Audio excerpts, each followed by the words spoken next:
IT বাইরের পক্ষ থেকে আপনাদের সবাইকে স্বাগত জানাচ্ছি মেনু তৈরির আজকের পর্বে। গত পর্বে আমরা এই মেনুটা তৈরি করা শিখেছি এবং এটা ছিল আমাদের খুবই বেসিক মাত্রার একটি মেনু, এবং আজকের পর্বে আমরা এটার আরও কিছু বিষয় জানার চেষ্টা করব। গত পর্বে আমরা বলেছিলাম এটা ডিসপ্লে ইনলাইন ব্যবহার করে আমরা মেনু তৈরি করেছি, এবং ইনলাইন ব্যবহার করার ফলে আমাদের প্রত্যেকটা এলআইয়ের মাঝখানে বাই ডিফল্ট কিছু পরিমাণ গ্যাপ চলে এসেছে। তো আমরা আজকে এই ডিসপ্লে ইনলাইনের পরিবর্তে আমরা ব্যবহার করে শিখব। সো আমরা যদি এখানে ডিসপ্লে ইনলাইনের পরিবর্তে ফ্লোট লেফট ইউজ করি, যেটা অ্যাকচুয়ালি প্র্যাকটিক্যাল লাইফে অধিকাংশ ক্ষেত্রেই ফ্লোট লেফট দিয়ে মেনু তৈরি করা হয়ে থাকে। এবার যদি আমরা রিফ্রেশ করি, দেখব আমাদের এই মুন্তাকার গ্যাপগুলো চলে গেছে, বাট যদি আমরা হোভার করি দেখব প্রত্যেকটা মেনু আইটেমের শেষে একটা করে ডট সাইন চলে আসতেছে। সো এটা কিসের ডট, তাই না? এটা হচ্ছে ওই ডট, ওই যে আমরা এর আগের পর্বে দেখেছি যে যখনই আমরা আনঅর্ডার্ড লিস্ট তৈরি করতাম, আনঅর্ডার্ড লিস্টের 1 2 3 4 আসার পরিবর্তে প্রত্যেকটা এলিমেন্টের বাম পাশে একটা করে ডট চলে আসতো। তো এইটা হচ্ছে সেই লিস্ট স্টাইল টাইপের ডট। তো এটা আমরা দূর করে দিব। এখানে আমরা মেনুকে আমরা দিব লিস্ট স্টাইল টাইপ দিয়ে আমরা এখানে নান করে দিব। যদি নান করে দেই এবং রিফ্রেশ করি পেজটা F5 দিয়ে, দেখব যে সেই ডটগুলো চলে গেছে, মানে লিস্ট স্টাইল টাইপ এখন নান। এখানে একটা জিনিস খেয়াল করুন, এখানে কিন্তু মেনুটার ওপরেও কিন্তু কিছু হালকা একটু স্পেসিং আছে। তো এই স্পেসটা হচ্ছে মার্জিনের জন্য। এখানে আমরা যদি আপনাদেরকে দেখিয়ে দিই, মার্জিন 0 দেই, তাহলে দেখবেন মেনুটা একদম ওপর থেকে লেগে আছে। সো এটা দেখতে খারাপ লাগে অনেকটা, এই জন্য আমরা ইচ্ছাকৃতভাবেই এখানে মার্জিন 0টা কেটে দিচ্ছি। রিফ্রেশ করে এটা একটা ছোট্ট একটা এডিট। যাই হোক, আমরা এখন মেনুর এই অংশটা আমরা সাকসেসফুল করতে পেরেছি, এবং প্রত্যেকটা মেনু দেখুন একটার সাথে একটা কিন্তু গা ঘেঁষে লেগে আছে।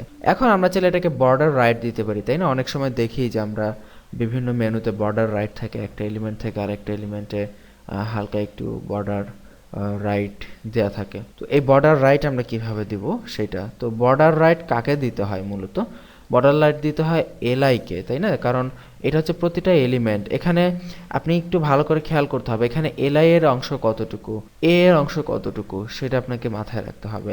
এলআই হচ্ছে প্রত্যেকটা এলিমেন্ট, যে হোম, এইচটিএমএল, এগুলো সব হচ্ছে এক একটা এলিমেন্ট, এবং হোম লেখা যেটা আছে সেটা হচ্ছে এক একটা এ।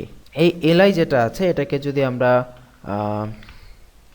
বর্ডার রাইট দেই, আমরা 1 পিক্সেল সলিড, আমরা কি কালারের বর্ডার দিতে পারি? এনিথিং, আমরা #DDD কালারের একটা বর্ডার দেই।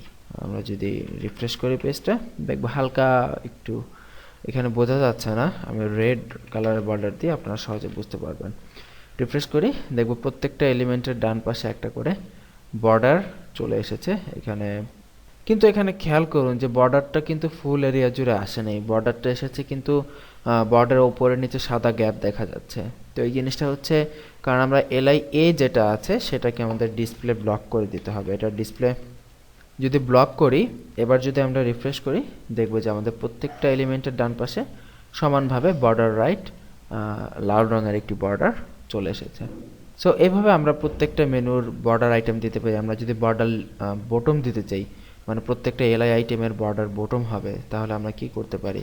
সো এখানে আমাদের একই পদ্ধতিতে বর্ডার বটম ইউজ করতে হবে, 1 পিক্সেল সলিড। আমরা যদি অরেঞ্জ কালারের বর্ডার বটম দেই এবং সেভ করে রিফ্রেশ করি, দেখবো অরেঞ্জ কালারের বর্ডার বটম প্রত্যেকটা এলিমেন্টে চলে এসেছে। আমরা এখানে 2 পিক্সেল বর্ডার দেই, বলে একটু মোটা হবে, দেখা যাবে এই যে প্রত্যেকটা এলিমেন্টের নিচে 2 পিক্সেল করে বর্ডার বটম এখানে আমরা দেখতে পাচ্ছি।